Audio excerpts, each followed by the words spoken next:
What is up, John gang? I'm gonna be showing you guys how to bowl. So the next couple clips you guys are gonna be seeing are me and a couple of my friends at the bowling alley. Some of us are good, some of us aren't the best. I'm one of the better ones. So I'm gonna be showing you the correct approach and the correct way, hand placement, all that good stuff on how to bowl. And I'm gonna be showing you a clip of the no-goes when it comes to bowling. Alright, so when it comes to bowling, there's not too much to it. But when you get here, you're gonna see this. You can either wear shoes or no shoes. In my case, I'm not wearing shoes. Pretty much, you're gonna get a ball that's about 10% of your body weight. I weigh about 170, or you could get a ball that's around a comfortability for you. In my case, 13. Make sure the finger holes are good, and you're gonna do a low bow. Low bow. You're gonna insert your fingers, make sure they're straight. When you get there, you can start right. You're gonna take 4 steps back. 1, 2, 3, 4. That's where you should start. Once you're ready,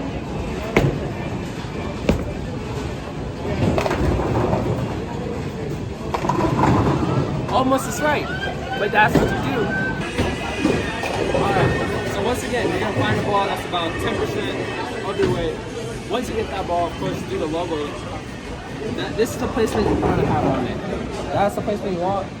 Remember, 4 steps away, but look at the feet. When you throw the ball, it's gonna go kind of like a swing motion. So you're kind of like underthrow, underhanded, kind of swinging it, and you're gonna kick your opposite foot behind you.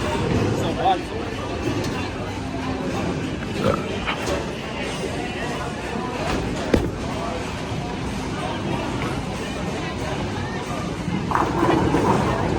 You see, you kind of kick your dominant foot. I apologize. Your dominant foot behind you to kind of give yourself some sort of a balance.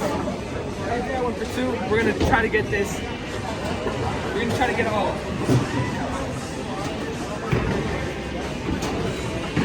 So once again, you're gonna start 4 steps away. You're gonna kick your dominant foot where your hand is at. In my case, the left side, left foot. You're gonna kick it out.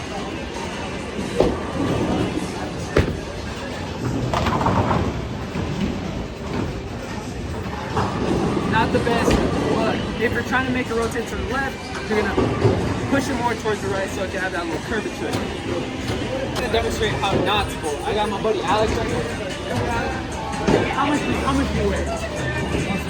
170, so around my weight. He's 13. What you got right now? 10. Hey, it might be a little bit lighter, I don't know. We're gonna go ahead and see his form.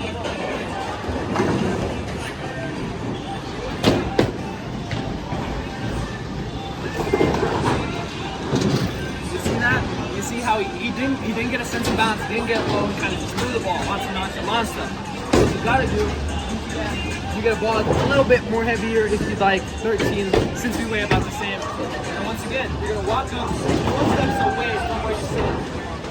And of course, you're gonna toss your foot. Alex, wait 1 more minute. Go ahead, we're gonna fix it.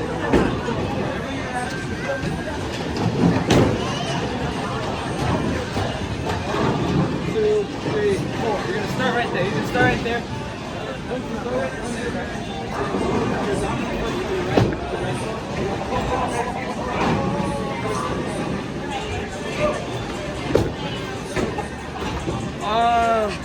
we're gonna get one more example. One more. So you found out the issue with my boy Alex here. He was not doing the logo method. Show him the original method, guys. He was clawing it. You can't get a good hand over the ball to do that. That's why you gotta do lobo. Switch to lobo. See how he's more comfortable. Now go ahead. 4 steps. Underhand. You see how he's backing up? Underhand.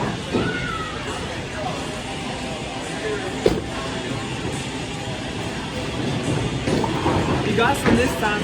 You fixed it. But you don't start at that point. You sort of have to walk up to it. You see this time, you're gonna walk up to it. You're gonna get some distance. Once you get to the 4 steps away, you're gonna throw it. Better has more motion on it, but we're gonna see if we can kind of curve that. Let's start with me again, but like I said, main things you need is Whatever bar you're using has to be at least 10% of your body weight. In my case, I'm 160, 170-ish, but also do it to a point where you're comfortable. In this case, I'm comfortable with the 13. Like I said, once again, find the correct finger holds that aren't too tight or too big. Kind of right in the middle, the good spot. Low bow method.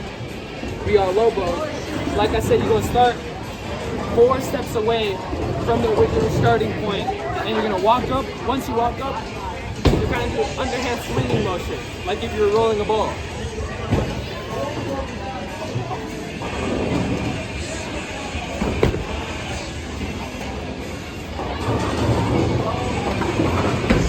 That's how you do it.